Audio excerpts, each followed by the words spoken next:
ഞാനും അച്ഛനും കൂടെ വയലിക്കട വെള്ളം കാണാൻ വേണ്ടി പോയതാണ്. അവിടെ ചെന്നപ്പോൾ വയലിക്കട മൊത്തം വെള്ളത്തിൽ. പിന്നെ നമ്മളെ മൊബൈൽ മഴയായതുകൊണ്ട് നനഞ്ഞതുകൊണ്ട് വീഡിയോ ഒന്നും എടുക്കാൻ പറ്റിയില്ല. പിന്നെ നമ്മളെന്ത് ചെയ്തു, നമ്മുടെ ഒരു കൂട്ടുകാരൻ ഫേസ്ബുക്കിലിട്ട ഒരു വീഡിയോ തന്നെ എടുത്ത് ഇട്ട്.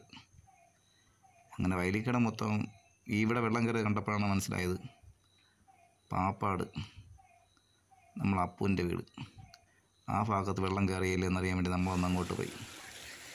അവിടെ ചെന്നപ്പോൾ അവിടെ കയറി പോണ വഴിയിലൊരു പാലമുണ്ട്. ആ പാലം മൊത്തവും വെള്ളം നിറഞ്ഞ് അവിടെ ഒരു തോടുണ്ട്, ഈ കാണുന്ന തോട്. അതുപോലെ തോട് കഴിഞ്ഞാൽ ഒരു വലിയ ലോറി പോകുന്ന ഒരു റോഡ്. ഈ റോഡും തോടും കൂടെ ഒരുമിച്ച് വെള്ളം കയറി ഒരേ ലെവലിൽ വെള്ളം ഇങ്ങനെ ഒഴുകിക്കൊണ്ട് വന്നുകൊണ്ടിരിക്കുന്നു.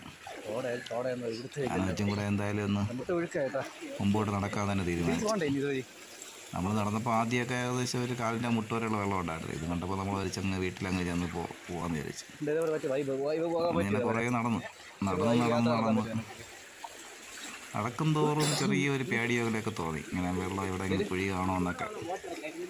എങ്കിലും കുഴപ്പമില്ല, വെള്ളം കണ്ടൊരു സന്തോഷത്തിലങ്ങനെ നടന്ന് കുറച്ച് കഴിഞ്ഞപ്പോൾ അച്ഛൊരു പാമ്പ് പൂ പോലത്തൊരു സംഭവം ഇങ്ങനെ വരുന്നുണ്ടോ നോക്കിയപ്പോൾ കണ്ടൊരു ചെറിയൊരു കോലിയാണോന്ന് സംശയമുണ്ട്.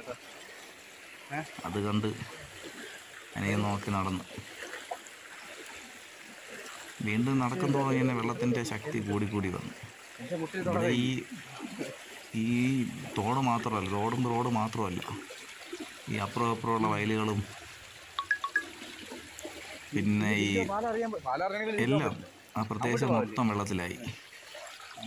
അപ്പോൾ നമ്മളിങ്ങനെ നേരെ കാണുന്ന ഒരു വീടാണ്. അപ്പോൾ വീടിൻ്റെ 4 സൈഡും വെള്ളമുണ്ട്.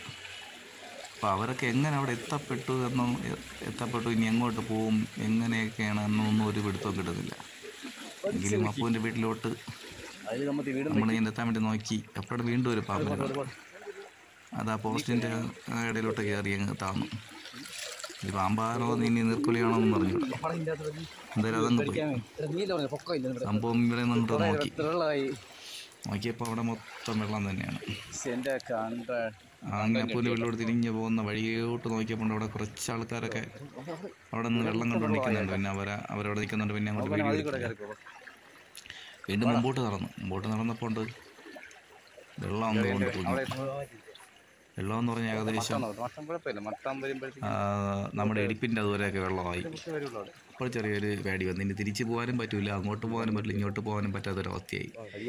എന്തായാലും ഇതുവരെ വന്ന സ്ഥിതിക്ക് അപ്പൂൻ്റെ വീട് എന്തായാലും ഒന്ന് കയറി കാണാൻ തന്നെ തീരുമാനിച്ചു. അവിടെ ഏകദേശം ഇപ്പോൾ വീടിൻ്റെ ഫ്രണ്ടിലെത്താറായി. അങ്ങനെ വീടിൻ്റെ ഫ്രണ്ടിലോട്ട് എത്താറായപ്പോഴാണ് മനസ്സിലായത് ഏകദേശം അവർ വീടിൻ്റെ അകത്ത് വെള്ളം കയറിയില്ലെങ്കിലും വീടിൻ്റെ പടി വരെ വെള്ളം കയറിയതായിട്ട് മനസ്സിലായി. അങ്ങനെ വെള്ളം വീടിൻ്റെ പടി വരെ വീടിൻ്റെ 4 സൈഡും കറങ്ങി അങ്ങനെ വെള്ളം നിൽക്കുന്ന ആ കാഴ്ചയും കണ്ട് ഞങ്ങളങ്ങനെ തിരിച്ചു പോകുന്നു.